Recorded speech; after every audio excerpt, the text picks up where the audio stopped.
welcome to another video in our series for anybody like myself who suffers with scoliosis in their spine. And this one is about the shoulders, bringing some mobility and a little bit of strength into the shoulders. And in yoga, and it really doesn't matter for these videos if you've ever practiced yoga before or not, but one of the sort of beauties of the practice is that we're trying to build a balance between strength and flexibility. You need both in almost equal proportions. And when you've got something that is causing you pain, there's usually a weakness there. And that's why the strengthening aspect of this particular practice, although it isn't as much as mobility work, is also as important. Excuse me. So, we're going to begin lying down. Actually, no, we're going to begin just opening up the shoulders and the neck just a little bit, quite gently. So you actually can stay elevated up on your cushion or your whatever prop you're using, and have your ankles crossed.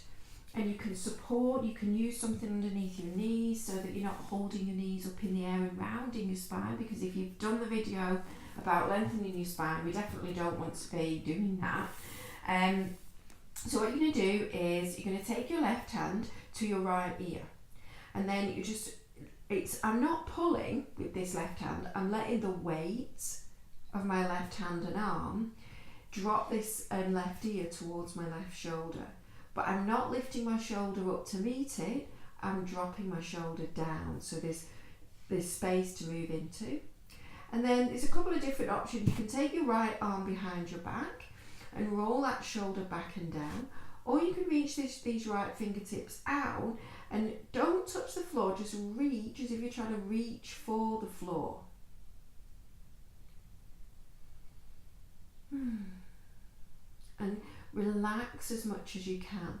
So you're not relaxing your spine, you're still reaching or pushing the floor away through your seat, through your sit bones, and lifting the crown of your head up. So you've still got this length in your spine, but where you're feeling the stretch, you're trying to create some ease there. That makes sense. And release. Slowly come up. You can even use that hand to come up, because you're going to feel some sensitivity here when you first come out of it. And then switch. Take your right hand to your left ear, and then just let the weight of that right arm, and then maybe reach your left arm out or behind your back. But if you do whatever you did on the other side, then you're going to stay balanced. And this is always my tighter side. The way that my spine curves, this is the shoulder that I have problems with, and this is always tighter here as it moves into my neck and my skull as well. So I'm reaching, but I don't want to create like a spasm in the neck. So if you feel as though that's going to happen, then this is probably going to be a safer position for you when you try it next time. But you're just reaching down towards the floor. I know the floor's there, but I'm not going to try and touch it, I'm reaching. So that's going to give me the stretch.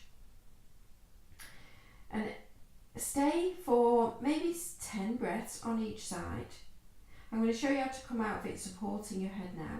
So you're just going to take your hand off your ear and use it to lift your head back up. And then inhale, lift your shoulders. I know that's illegal normally.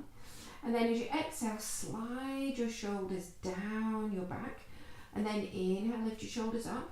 And I want you to notice what happens in your rib cage as you slide them back. If you're popping your rib cage forwards and really arching your lower back, which is a tendency for me, I've got a very, very arched lower back because of the scoliosis, and then like a rounding in the mid back, and lots of issues with this shoulder. I say that's really past tense because I don't get those now. So as you inhale, lift your shoulders up. Get ready. As you exhale, as you slide your shoulders back, pull your bottom front ribs down. Inhale, lift them up. exhale. So you're still lifting your chest and sliding your shoulder blades down your back, but you're not letting your lower back arch and take all the stretch. One more, inhale. And exhale, slide down, pull your ribs in as you lift your chest. And then from here, you're going to interlace your fingers and you're going to press your palms away. So from here, you're going to inhale, lift your arms up, and you might only get to here. And it's okay to bend your elbows. What you're looking for is moving your arms back behind your ears. And then as you exhale, you're going to push your palms forwards and round your spine and tuck your chin.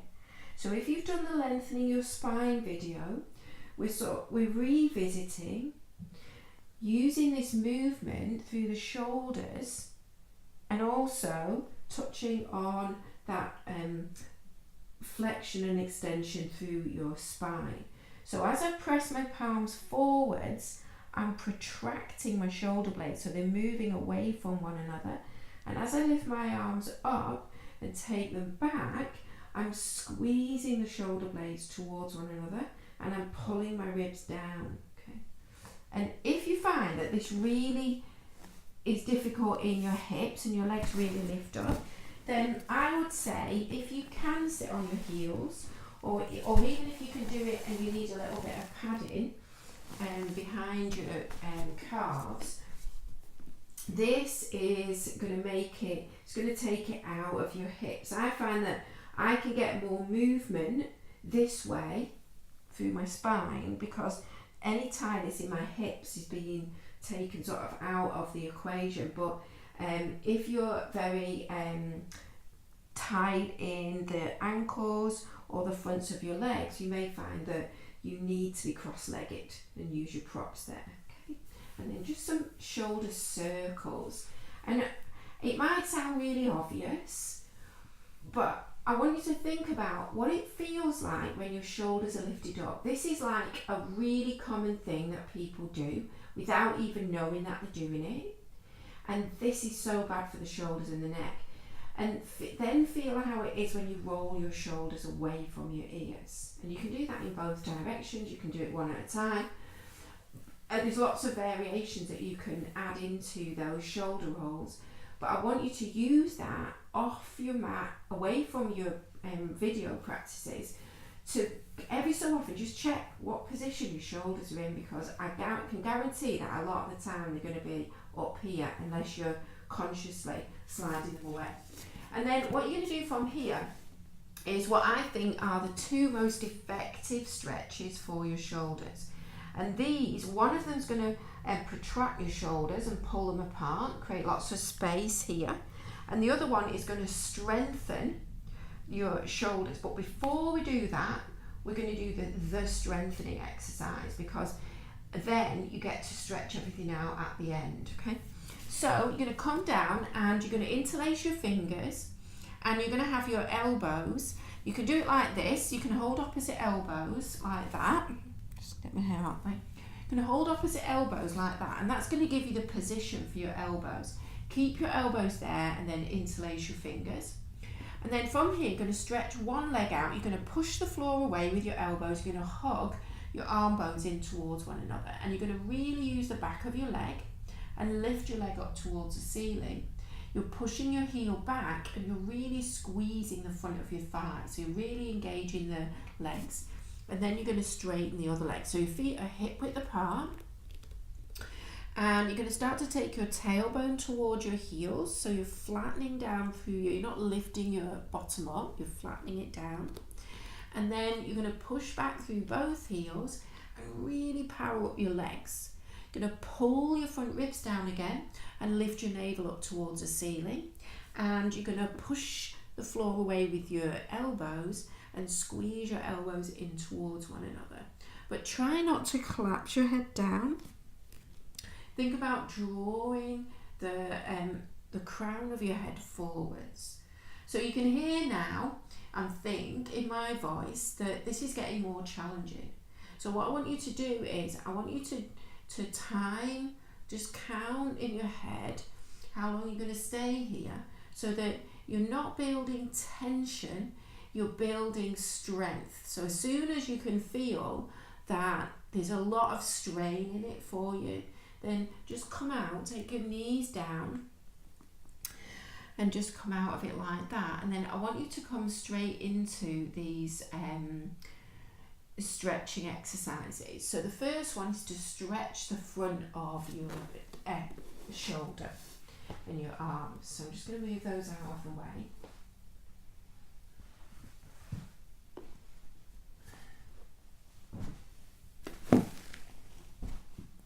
So what you're going to do is you're going to come a little bit over towards the left side of your mat, and you're going to reach your right arm out to the right, and then you're going to turn away from that right arm, so you'll be on the right side of your face, and then you're going to roll so that you're stretching the front of this right shoulder.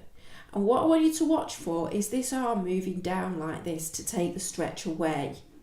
Okay, keep your arm at shoulder height, and if you need to do less, then bend your knees and roll a little bit further back towards your chest.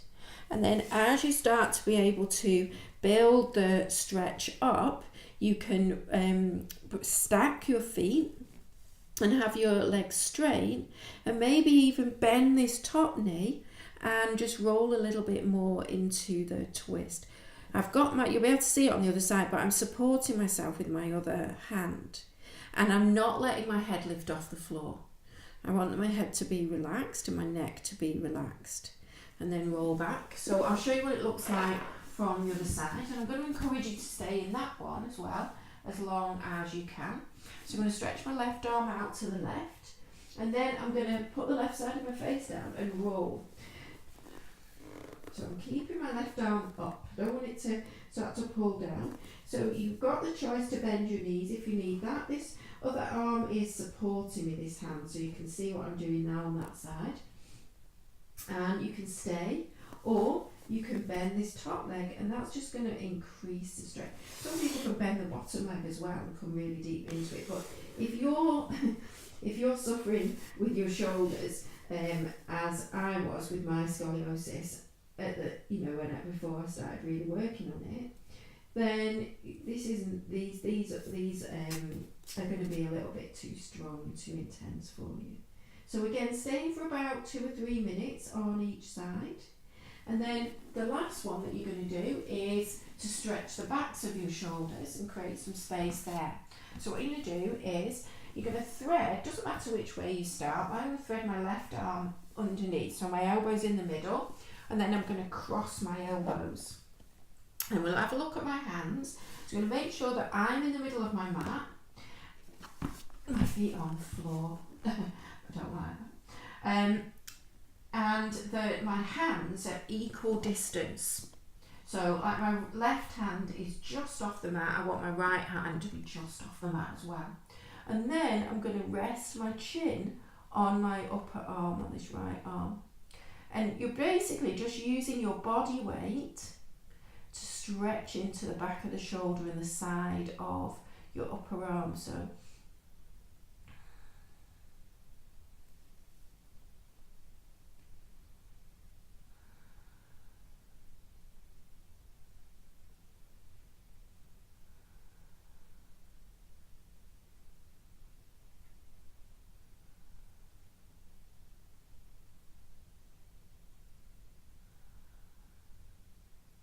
and again, you're going to stay here for as long as you need to. I'm not going to suggest putting something underneath your head, because I don't actually find that usually helps people. You know, you can back off out of it a little bit and have your head here. But you want to avoid backing out and bending your elbows to the point where you lift your shoulders up towards your ears. You want us to be trying to keep your shoulders away from your ears as you do it. So you're moving your shoulders back and down rather than up and forwards. And then you're just going to slide your elbows in to come out and switch to the other side. So I'll show you on the other side. So now I'm switching arms, trying to get my hands in the same place on each side. And again, resting my chin on my chest. You can just relax your legs in this one. So some people like to let their heels fall out. Some people like to turn and let their heels fall in. Just depends which way your hips are more open. But this is about the shoulders rather than anything else. So again, just staying there for as long as you can and making sure that if you feel that you're the same on each side, then stay for an equal amount of time. But if you feel that you definitely got one side that's harder to do, which is what normally happens, then stay for longer on that side. So again, thank you for watching. Thank you for allowing me to share what I've learned about my scoliosis and how it affected my body and what helped, and be able to hopefully help you as well. So I'll see you on the next video.